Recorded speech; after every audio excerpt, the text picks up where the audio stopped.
সবাইকে স্বাগতম talk with Tushar Debnath homeopathy চিকিৎসা পর্বে। আজকে আমার সাথে আছে ডক্টর সৈকত দেবনাথ। ওনার থেকে জানবো হোমিওপ্যাথি চিকিৎসা আসলে কী, কীভাবে এটি কাজ করে এবং বিশেষ করে মেয়েদের ওভারিয়ান সিস্টের এবং কোন কোন রোগের ক্ষেত্রে এটি কার্যকর। আর ডাক্তারবাবু বলুন তো, হোমিওপ্যাথি চিকিৎসা আসলে এটা কী, এটা কতটুকু কার্যকর করে, কীভাবে এটি বিভিন্ন যে রোগ রয়েছে এবং সাধারণত চিকিৎসার পদ্ধতি থেকে শুরুটা থেকে যদি এটা আমাদের বলেন। নমস্কার আপনাকে। হোমিওপ্যাথি চিকিৎসাটা একটি ছদ্মবৈজ্ঞানিক বিকল্প চিকিৎসা পদ্ধতি, যেটা 1796 সালে জার্মান চিকিৎসক ডক্টর স্যামুয়েল হেনিম্যান আবিষ্কার করেন। হোমিওপ্যাথি নামক পরিচিত চিকিৎসকরা এটা বিশ্বাস করেন যে পদার্থ সুস্থ মানুষের মধ্যে একটি রোগের উপসর্গ তৈরি করতে পারে, ঠিক সেই পদার্থই অসুস্থ মানুষের মধ্যে একই ধরনের উপসর্গ নিরাময় করতে পারে। আর এই মতবাদটাকেই আমরা সিমিলিয়া সিমিলিবাস এবং কিউরেন্টার বলি। হোমিওপ্যাথি ব্যাপারটা কিভাবে আসে? এই জার্মান চিকিৎসক ডক্টর স্যামুয়েল হেনিম্যান একজন মডার্ন মেডিসিনের চিকিৎসক ছিলেন। তিনি দেখলেন যে ওই প্যাথিতে মানুষের প্রচুর পার্শ্ব প্রতিক্রিয়া হচ্ছে এবং রোগটা সম্পূর্ণরূপে কিউর হয় না, মানে সারে না। ভালো হওয়া আর সারা দুইটার মধ্যে অনেক তফাৎ আছে, ঠিক আছে। তারপর তিনি এই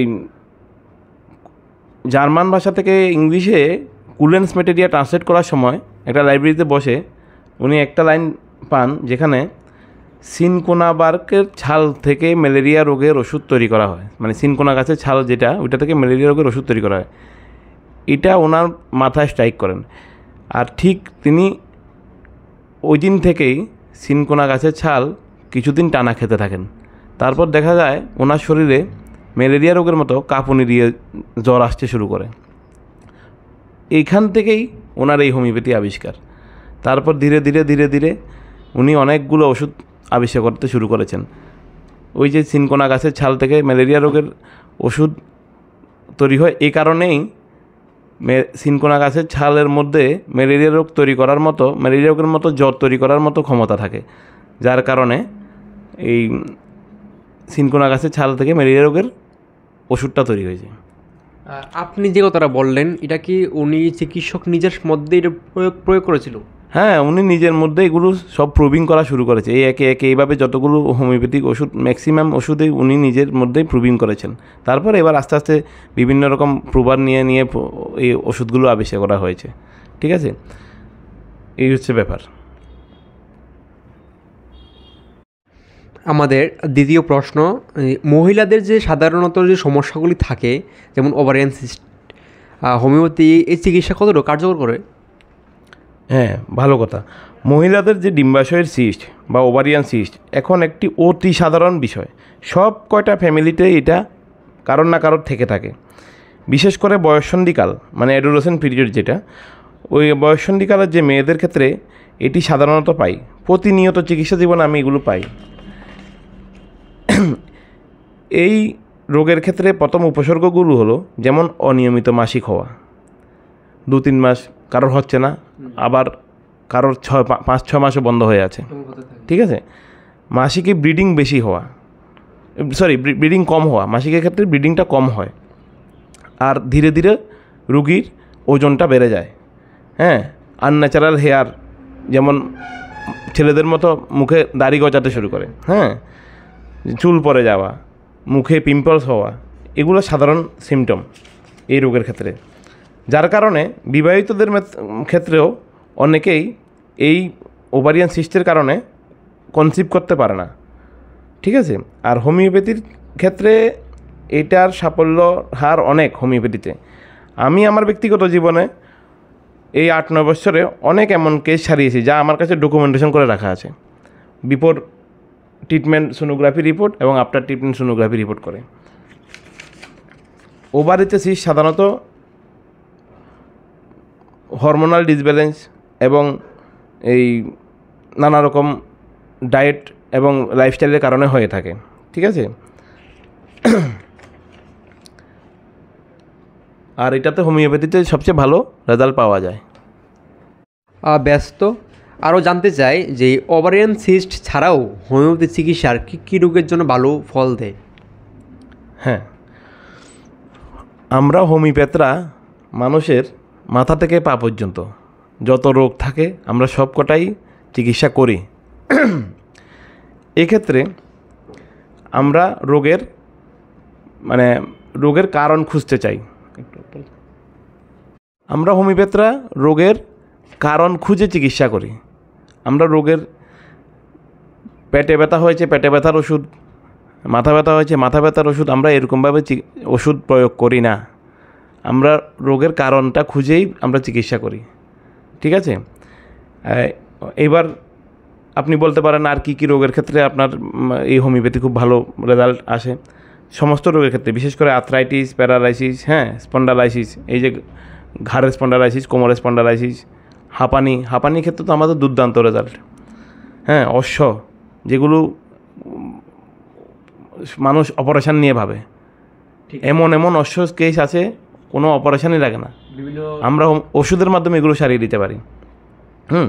আর বললাম তো মেয়েদের ক্ষেত্রে এই সিস্ট, বন্ধাত্ব, হ্যাঁ, এই সিস্টের কারণে যেটা বন্ধাত্ব হয়ে যায়।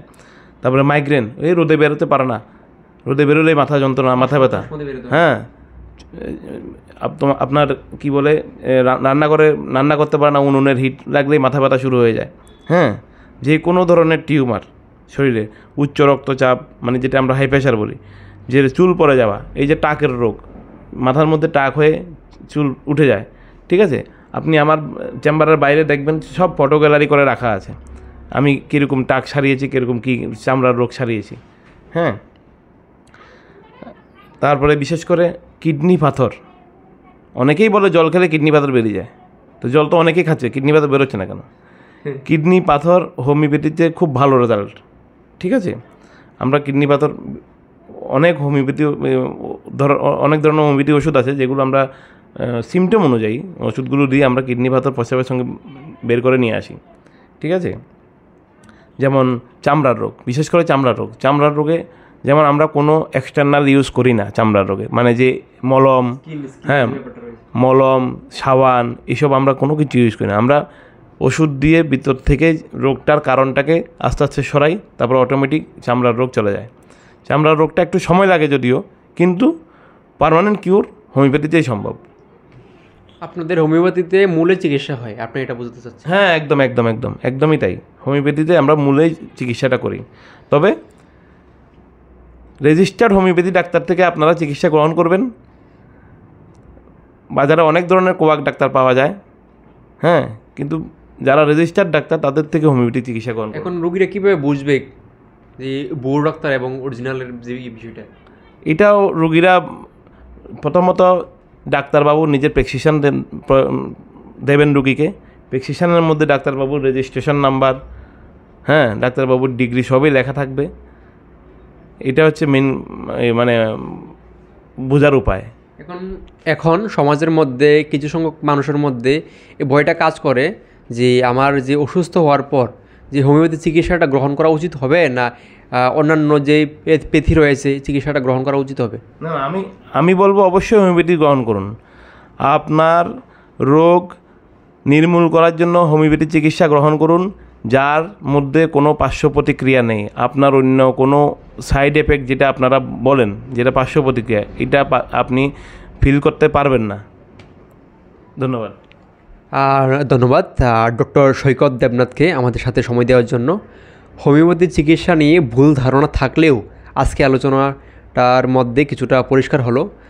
শ্রোতারা, আপনারা কি মতামত, হোমিওপ্যাথি কি আগ্রহ থাকলে যদি অবশ্যই জানান আমাদের।